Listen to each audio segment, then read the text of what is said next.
Every year, as May draws to a close and June threatens more of that liquid sunshine, 45,000 people, most of them on bikes, leave the warmth and comfort of their own homes and begin the long trek north across Europe. They're all heading in the same direction, like suicidal lemmings rushing towards the sea. But instead of hurling themselves from cliff tops when they arrive, they converge on the tiny port of Heysham near Lancaster, where they board a ferry, taking them to the Isle of Man, 70 miles away across the Irish Sea. But they may as well be travelling light years through space, because being on the Isle of Man at the beginning of June is like entering a different world, one where normal life is suspended and every day's a holiday, every night another party. But there's no need to boldly go where no man has gone before, because this is a well-trod path, littered with the hangovers of those who've trod it before, in most cases several times.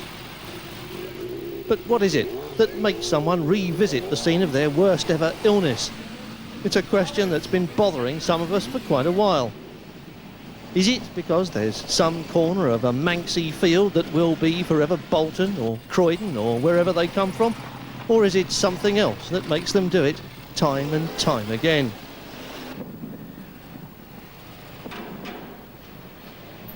Join us now as we chart the voyages of the Manx equivalent of the Starship Enterprise. This is the King Orry.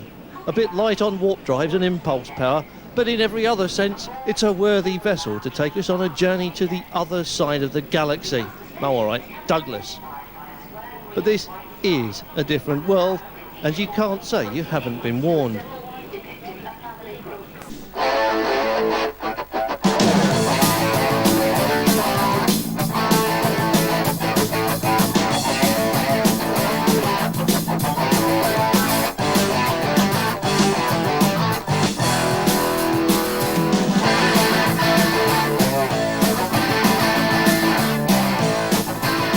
Douglas, the final frontier. This is the intergalactic sea terminal at the southern end of Douglas Prom, and as the Enterprise begins to unload its alien cargo, as the King Orry drops its ramp, I doubt if any of the bikers pouring off the ship have the slightest intention of complying with the Prime Directive. In fact, it's doubtful if any of them know what the Prime Directive is.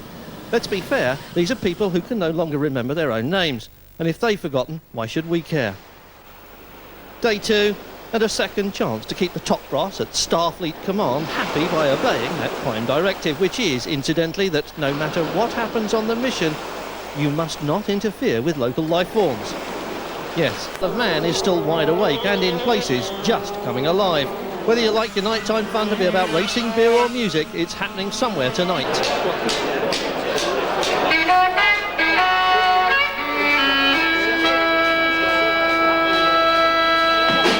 I was alone and took a ride and didn't know what I would find. Yeah. Another road, maybe I can see another kind of mind. Yeah. Ooh. Then I suddenly see you. Ooh. Did I tell you I need you every single day of my life?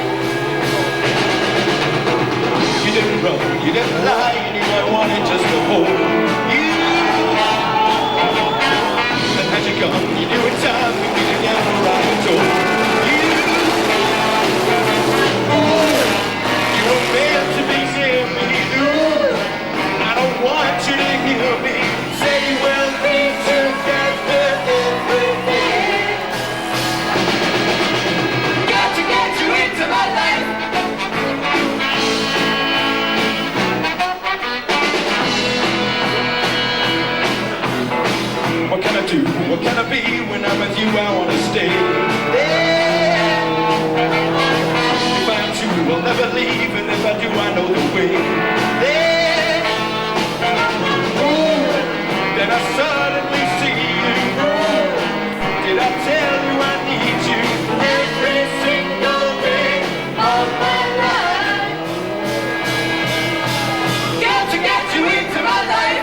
magazine organised this little get-together, the Mad Sunday Ride-Out. And literally thousands of the bikers who were gathered on the island for the TT turned up at midday to join their fellow fans on a simple mission. Ride together in convoy from Douglas to Peel, have lunch, have fun, have a nice day. Quite frankly, it's hard to avoid it on the Isle of Man during TT, but it's nice to see so many people putting in that little bit of extra effort to make things even better still. This was probably the most extraordinary moment on the TT course itself, when the start line echoed to the distinctive rattle of hundreds of classic bikes and the spectators thronged the grandstands to get a close look at what may well be the most valuable start line collection of the week. All around the 37-mile course, they hung over the fences and the hedges, waiting to see the machinery go past, enjoying the sight, the sound, the smell of that Castrol R, and doubtless marvelling at the idea that bikes like these used to race on the mountain course all those years ago. Of course, the race leader had to open the gate as he came onto the mountain out of Ramsey, and the race did include an interval for lunch. But all of that was a long, long time ago. The Mitre is definitely the oldest pub on the TT course, possibly even the oldest pub on the Isle of Man. It's been here for 300 or 400 years. Ever since the TT began, people have been coming here to watch the racing, and they've been coming here too on another TT tradition, Mad Sunday. The only question is, how mad can you get? Have a look at this.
Thanks to the helmet cam, you've got a good idea what it's like to be Steve Colley, but no one's got the faintest idea what it's like to be one of the purple helmets. A daredevil team of moped stunt riders for whom no challenge is too small to be avoided, defying the laws of both physics and gravity, as well as good dress sense.